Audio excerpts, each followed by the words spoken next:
పొద్దున లేచి నీకు నచ్చినటువంటి బైక్ పైన నీకు నచ్చినటువంటి కారు పైన ప్రయాణం చేస్తున్న ప్రతిసారి నీకు గుర్తు రావాలా నువ్వు కాంప్రమైజ్ అయి బతుకుతున్నావని చెప్పేసి ఎవడు చెప్పాల్సిన అవసరం లేదు.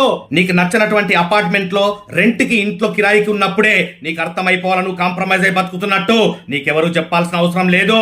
పిల్లలు అడిగినవి కొనివలినటువంటి ప్రతి పూట నీకు అర్థమైపోవాలా నువ్వు కాంప్రమైజ్ అయి బతుకుతున్నావని నీకెవరు చెప్పాల్సిన అవసరం లేదు.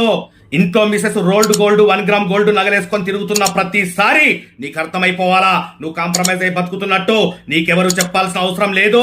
ఫ్రీ బస్సుల్లో రద్దీ ట్రైన్లలో మన ఫ్యామిలీ ప్రయాణించిన ప్రతిసారి నీకు అర్థమైపోవాలా నువ్వు కాంప్రమైజ్ అయి బతుకుతున్నట్టు నీకెవరు చెప్పాల్సిన అవసరం లేదు. షాపింగ్ మాల్లో నీకు నచ్చినటువంటి బట్టలు కొనుక్కున్నటువంటి ప్రతిసారి నీకు అర్థమైపోవాలా నువ్వు కాంప్రమైజ్ అయి బతుకుతున్నట్టు నీకెవరు చెప్పాల్సిన అవసరం లేదు.